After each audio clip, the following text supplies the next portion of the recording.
नमस्कार। देखिए, रामायण सिर्फ एक कहानी नहीं है। ये तो धर्म, कर्तव्य और बलिदान की एक ऐसी गाथा है जो आज भी हमें बहुत कुछ सिखाती है। और आज हम इसके एक बहुत ही अहम मोड़ पर चलेंगे। एक ऐसा मोड़ जहां एक खोज एक बहुत बड़े महायुद्ध की नींव रख देती है। तो कहानी की शुरुआत होती है एक बहुत ही दिल दहला देने वाले पल से। राजकुमार राम जब अपने वन निवास लौटते हैं तो वो क्या देखते हैं कि उनकी पत्नी सीता वहां है ही नहीं, वो गायब हो चुकी हैं। अब सोचिए उस वक्त राम की क्या हालत हुई होगी।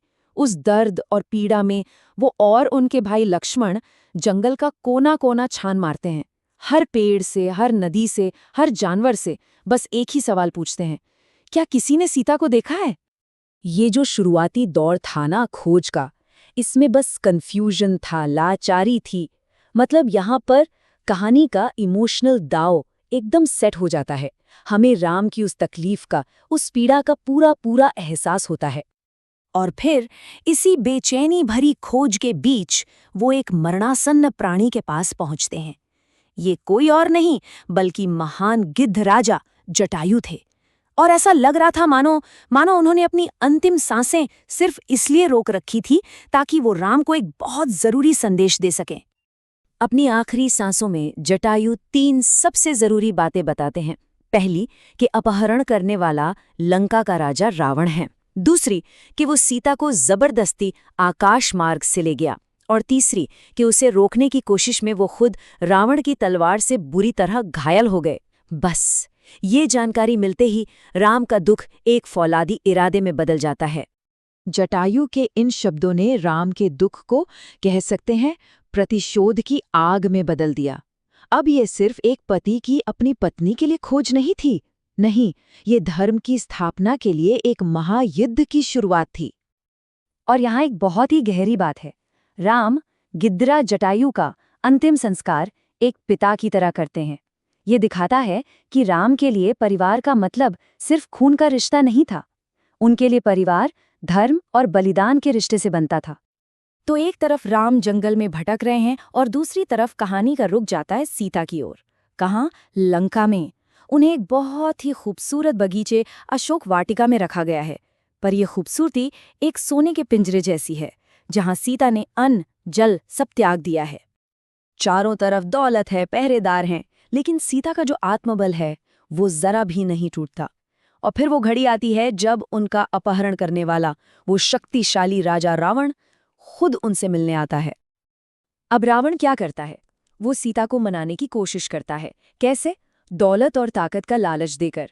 उसे लगता है कि दुनिया में हर चीज की, हर इंसान की एक कीमत होती है।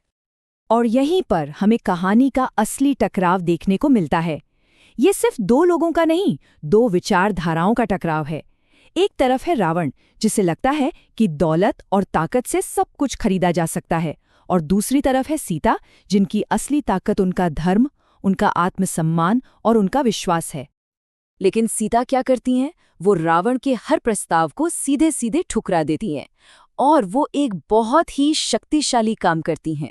वो अपने और रावण के बीच जमीन से एक घास का तिनका उठाकर रख देती हैं। ये छोटा सा तिनका उनकी पवित्रता और उनकी निडरता का एक बहुत बड़ा प्रतीक बन जाता है। अब जाहिर है, अपनी ये बेइज्जती देखकर रावण गुस्से से आग बबूला हो जाता है और वो सीता को एक बहुत ही डरावना अल्टीमेटम देता है। वो कहता है, 1 साल है तुम्हारे पास, 1 साल में मेरी बात मान लो, वरना जान से मार दिए जाओगे। अब सीता चारों तरफ से दुश्मन, राक्षसों और पहरेदारों से घिरी हैं। लेकिन कहानी यहाँ एक और दिलचस्प मोड़ लेती है। उन्हें पता चलता है कि लंका में हर कोई उनका दुश्मन नहीं है। सोचिए, उसी लंका में कुछ ऐसे भी लोग थे जो सीता का दर्द समझते थे, जैसे त्रिजटा, एक राक्षसी पहरेदार जो उन्हें दिलासा देती है और राम की जीत का सपना देखती है। यहाँ तक कि खुद रावण की पत्नी मंदोदरी, वो भी सीता की पवित्रता को पहचानती है। वो चुपके से सीता के लिए नए कपड़े भिजवाती है और अपने पति को बार बार समझाती है कि वो सीता को लौटा दें, वरना विनाश निश्चित है। ये छोटी छोटी बातें दिखाती हैं कि अच्छाई और विवेक किसी एक जगह या एक पक्ष के मोहताज नहीं होते। रावण की अपनी पत्नी, उसकी रानी, आने वाले उस भयानक विनाश को साफ साफ देख सकती थी, जो उसके पति के अहंकार और अन्याय की वजह से होने वाला था। और यही बात हमें सिखाती है कि धर्म और सही गलत की समझ किसी एक खेमे तक सीमित नहीं होती है। तो अब मंच पूरी तरह से तैयार है। एक तरफ है राम की प्रतिज्ञा और दूसरी तरफ है रावण का अभिमान।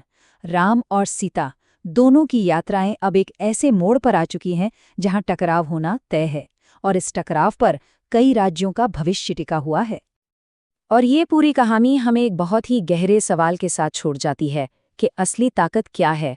क्या वो ताकत जो दुनिया को जीत सकती है, या फिर वो ताकत, वो हिम्मत जो मुश्किल से मुश्किल हालात में भी अपने विश्वासों और अपने धर्म पर टिके रहने से मिलती है। सोचिएगा जरूर।